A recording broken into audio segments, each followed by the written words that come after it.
Listo. Gracias por la asistencia. Yo soy el doctor Steven Castillo, yo soy de México, trabajo en el Museo Nacional de Antropología y esto es parte de un artículo que se encuentra en prensa. Yo lo hice al revés, primero publiqué el artículo y luego hice la presentación, pero quería exponerlo aquí. Pocos asisten. Para ustedes, ¿no? Soy más old school, yo voy a leer. Hace tiempo Castoriadis advertía que las sociedades provienen de lo sin fondo, del magma de significaciones, que refiere a la continua creación de imágenes mentales que se encadenan en campos culturales. Conceptos como Dios, religión, tabú, mito, son construcciones imaginarias que han pasado a formar parte del imaginario instituido, formalizado y empleado para mantener los órdenes sociales.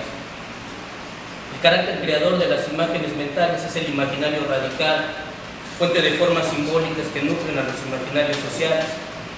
Sin embargo, las imágenes creadas desde el imaginario radical tienen la capacidad de impactar en lo real, encontrando cobijo en las instituciones históricas. Lo imaginario radical, en consecuencia, es el motor de lo sin fondo.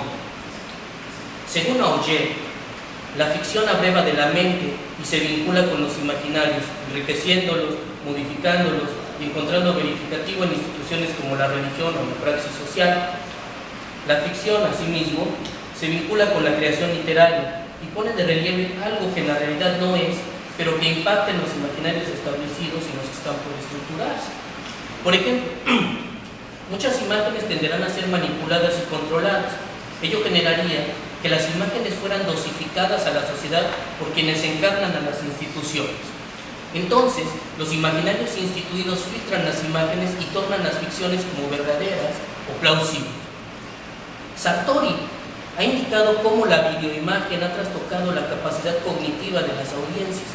Expone cómo el lenguaje y la lectura demandan un proceso cognitivo de creación de imágenes abstractas que generan saberes mediante la interacción social. Pero la llegada de la televisión derrumbó esta capacidad abstracta.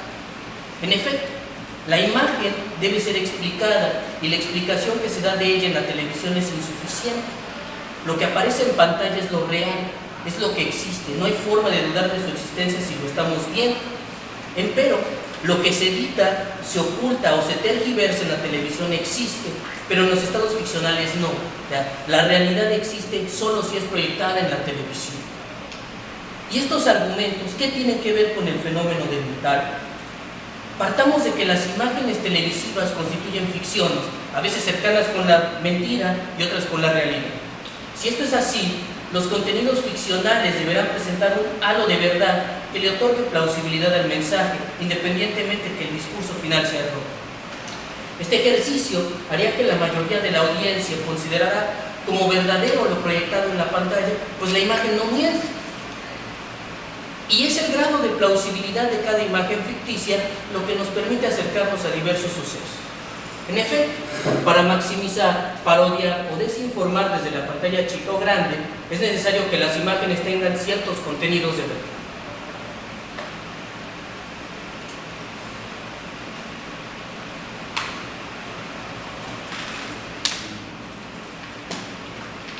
Las historias en torno del heavy metal son variadas. Una de las primeras imágenes ficticias que retrataron parte del canon metalero fue la película animada Heavy Metal de 1981. Historias de ciencia ficción en donde se exacerba el poderío masculino son ambientadas con metal. Siguió Beavis and Butthead durante los años 90, donde se reflejó un par de adolescentes metaleros que, aislados de vida social, pasaban el tiempo viendo videos musicales. En 2005 surgió el manga Detroit Metal City, adaptado a un anime y posteriormente al formato cinematográfico. Continuaron la senda películas como Wayne's World 1 y 2, El Día de la Bestia, Rockstar, AC/DC, Amor a lo Bestia. Estas películas, por citar unas cuantas, estas películas narran desde sucesos históricos del movimiento hasta la maximización chusca de los criterios identitarios como la imbecilidad, la intolerancia y el exceso. A principios de los años 80 surgió el death metal. Las líricas del death metal dan cuenta de temas mórbidos y de extrema violencia, retratándose el sufrimiento humano. También surgen agrupaciones que exploran el satanismo y el derrumbe de la cristiandad. Para dotar de atmósferas estas letras, los vocalistas perfeccionaron el uso de voz gutural. Musicalmente, el death metal utiliza veloces riffs, complejos solos de guitarra y secuencias de batería con el uso remarcado del doble bombo. Durante los años 90, el death metal alcanza su cúspide. Y si bien durante esta década se suscitó el boom del death metal, a finales de la década y a inicios del siglo XXI comenzó a sufrir un estancamiento. Ello se debe a la expansión del black metal y al anacronismo musical de algunas bandas veteranas que se han rehusado a modificar su sonido clásico. En 2006, la empresa Adult Swim, que comparte espacio con la cadena Cartoon Network, estrenó la serie animada Metalocalypsis. La serie narra las peripecias del grupo Death Clock, considerado como el más importante del mundo y la octava economía del oro. La característica de la serie es su humor negro y las imágenes de violencia, muerte y destrucción proyectadas en cada capítulo. Las líricas violentas, las referencias a sucesos históricos del heavy metal, los imaginarios construidos en torno del metalero, músico y del fan son retratados en esta serie. Así, el metalero generalmente se identifica con lo contestatario, con lo prohibido, con lo violento. El ser humano, el adscribirse a tabúes como la muerte o el ocultismo, se tornan en elementos que configuran imágenes colectivas de todos los partícipes de la comunidad de sentido. El vocalista de Death Clock, Nathan Explosion, presenta la indumentaria clásica del death metal, pantalón de mezclilla, botas, playera negra y cabellera. El personaje se encuentra inspirado ni más ni menos que George Corpse Grinder Fisher, vocalista de una banda norteamericana que se llama Cannibal Corpse. El personaje animado Nathan Explosion siempre habla con voz gutural, inclusive cuando no se encuentra sobre el escenario, lo cual hiperboliza el ser rudo y que constituye también una fachada de la comunidad del centro. Los integrantes de Death Clock poseen todo este canon metalero. Sus vestimentas dan cuenta de ello y la música que proyectan es consistente con él. Cada presentación en vivo se convierte en un caos. Los fans, los reporteros, los productores son mutilados por brutales accidentes. Incluso los fans aceptan esta violencia de sus ídolos hasta de que la banda los catalogue de imbéciles por regalarles su dinero. De la misma forma, los criterios identitarios del death metal se ponen de relieve cuando los integrantes de la banda minimizan la música que no es brutal, como el glam metal, y cuyo reflejo se da con las apariciones del Dr. Roxo, ¿no? Un payaso ataviado con un ceñido dotado que permite apreciar sus genitales. La plausibilidad de esta serie está garantizada con la representación ficcional de algunos sucesos históricos. Si el metal se asocia con lo oscuro, con lo violento y con lo contestatario, entonces será estereotipado y señalado. Precisamente, estas miradas en torno de la escena metalera mundial generaron un estigma durante los años 80. En la serie se encuentran presentes las cúpulas de poder que han construido esta imagen estereotipada. Existe un grupo de individuos comandado por un personaje que se limita a observar a Death Clock, es el del medio, ¿no? Completan el grupo el cardenal Crozier, quien emula las Fuerzas Armadas estadounidenses, y el cardenal Ravenwood, quien representa a la Iglesia Católica. Todos estos personajes buscan destruir a toda costa a Death. Cuando interrogaba a algunos informantes sobre la correspondencia de esta serie, sus comentarios se tornaron antagónicos. Por ejemplo, Hugo nos comentaba que esta no corresponde con la realidad, probablemente ni siquiera la estadounidense. Quizá llegó a esta conclusión en función del capítulo revisado, donde cientos de fans son... Quizá llegó a esta conclusión en función del capítulo revisado, donde se maximiza el auge global de una agrupación y cómo en una presentación matan a cientos de fans con una estructura de acero gigante. Sin embargo, la violencia como tal acerca esta ficción con la realidad. Por ejemplo, en el cine, en el teatro, en la literatura, asistimos en efecto a una sobrepuja de las escenas de violencia, a una debacle de horror y atrocidad. Quizá el aminoramiento de la violencia en las sociedades modernas hace que las prácticas de violencia emerjan, aunque sea en el dominio ficcional, y sirven para amaestrar a la sociedad, según Lipovetsky. Pero no solo campea la violencia en la serie, sino que se exacerba la imagen del rockstar, hiperbolizando los estereotipos de la comunidad. Esto queda de relieve cuando Hugo nos menciona que este tipo de imágenes marca al metalero como un rockstar bárbaro, poco inteligente, satánico. Rocío, no muy afecta a los géneros extremos de metal, menciona que la escena se representa con personajes sádicos y sin cerebro, con imágenes y escenas nocivas debido al alto nivel de agresividad que se muestra. Para Armando, por otro lado, las imágenes constituyen lo más cercano a la realidad de una banda y los puntos de vista variados que sus integrantes podrían llegar a tener sobre una composición musical. Para él, las imágenes tratan de reflejar la realidad, aunque esta es mezclada con visuales violentos.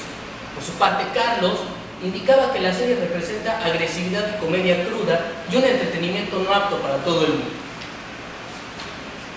De hecho, quienes observan esta caricatura, pero a la vez se encuentran fuera de la escena, no pueden decodificar todos los mensajes simbólicos, códigos e historias.